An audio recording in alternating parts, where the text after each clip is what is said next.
warahmatullahi wabarakatuh. Perkenalkan, saya Dewi Ulfa Arini, salah satu dosen Universitas Pamulan untuk pengampu pengantar manajemen. Pada bahasan kita kali ini, pada pertemuan kedua, kita membahas terkait dengan sejarah dan teori manajemen, di mana setiap manusia itu sudah memiliki konsep terkait dengan manajemen beberapa abad yang lalu, gitu ya. Nah, dalam pembahasan kita kali ini membahas ada 5 aspek, yaitu evolusi teori manajemen klasik, pendekatan manusia, teori manajemen modern, sampai dengan pendekatan sistem manajemen. Untuk yang pertama, ini adalah evolusi teori manajemen. Gerakan manajemen ilmiah sudah ada sekitar berabad yang lalu dengan melakukan kegiatan mencari dan mengembangkan cara-cara baru untuk mengelola suatu perusahaan atau organisasi. Itu dimulai pada saat para insinyur dari Amerika dan Eropa mencari dan mengembangkan cara baru untuk mengelola variabel dalam manajemen ilmiah, yaitu salah satunya pentingnya peranan manajer, di mana manajer ini sebagai garda terdepan atau ujung tombak dari organisasi yang mengatur dan mengelola satu organisasi.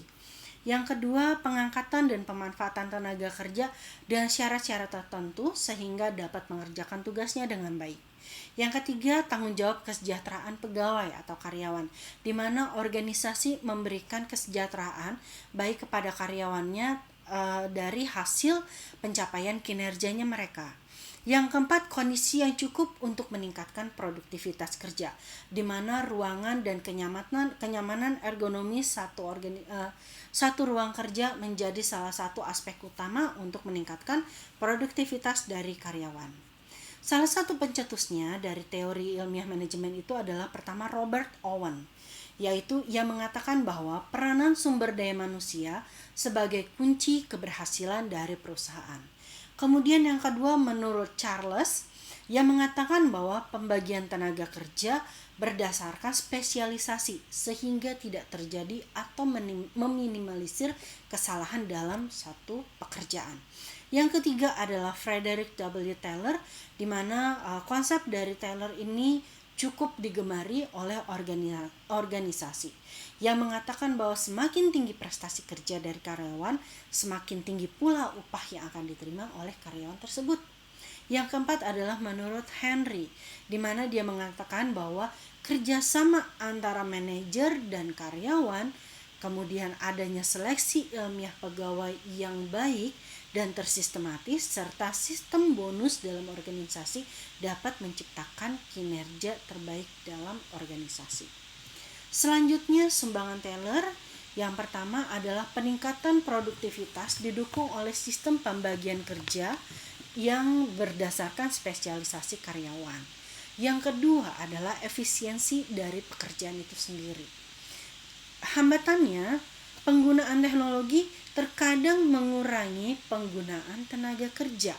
Semakin tinggi teknologi yang akan dilakukan dalam satu organisasi, maka tenaga kerja semakin berkurang, di mana teknologi menjadi bagian terpenting untuk mengerjakan, sedangkan fungsi manusia ini sendiri adalah sebatas kontrol teknologi tersebut.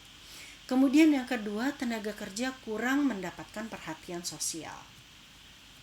Kita masuk kepada teori manajemen klasik, di mana menurut Henry yang dikenal sebagai bapak manajemen operasional, ini merupakan bapak manajemen operasional yang cukup dipahami atau diketahui oleh perusahaan yang bergerak di bidang industri atau manufaktur, di mana ia mengatakan bahwa kegiatan yang dilakukan oleh manajemen dibagi menjadi beberapa kelompok tugas, yaitu technical, komersial, finansial, security, akuntansi, tugas manajerial itu sendiri. Manajerial ini menjadi penting dalam satu organisasi industri, gitu ya, karena mereka menjadi ujung tombaknya dan mengatur serta mengelola jalannya seluruh proses kelompok tugas tersebut.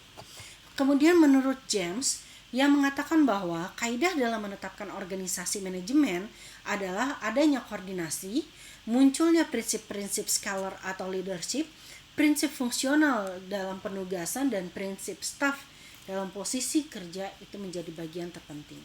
Kemudian menurut Mary Parker, ia menyebutkan bahwa manajemen klasik merupakan mekanisme di mana individu yang beraneka ragam dapat menggabungkan bakat yang dimiliki untuk mencapai tujuan tertentu dalam satu organisasi. Sedangkan menurut menurutnya bahwa teori penerimaan pada wewenang adalah bawahan menerima perintah bila mereka memahami dan mampu serta berkeinginan untuk menuruti atasannya. Seperti itu.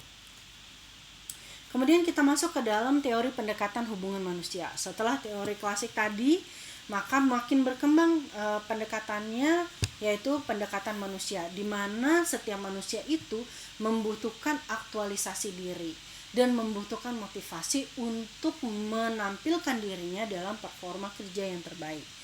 Oke, pada pendekatan manusia ini lebih kurang tahun 1950 yang cukup berkembang, bahwa pendekatan dilakukan di mana manajemen yang banyak memberikan perhatian pada hubungan kemanusiaan pada karyawan.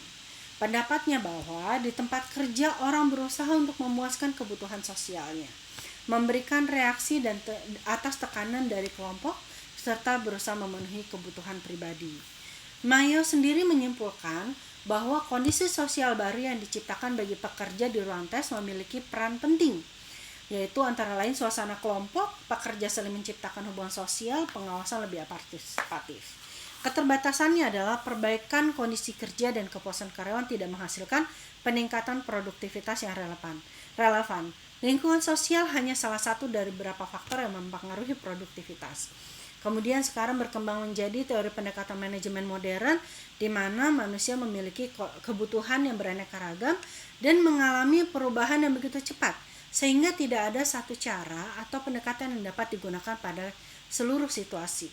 Konsep utamanya adalah teori perilaku dan teori kuantitatif. Kemudian terakhir adalah teori pendekatan sistem manajemen yang sekarang mulai banyak digemari. Manajemen dipandang sebagai satu sistem terbuka yang dapat berintegrasi dan berinteraksi dengan lingkungannya. Lingkungan merupakan tempat asal utama atau asal sumber daya sekaligus umpan balik dari pelanggan. Yang banyak digunakan sekarang adalah konsep sintesa, di mana masing-masing aliran itu saling berintegrasi dan mendukung dalam proses pencapaian produktivitas satu organisasi. Baik, terima kasih banyak atas perhatiannya, dan mohon maaf jika ada hal yang kurang berkenan dalam video tutorial saya. Assalamualaikum warahmatullahi wabarakatuh.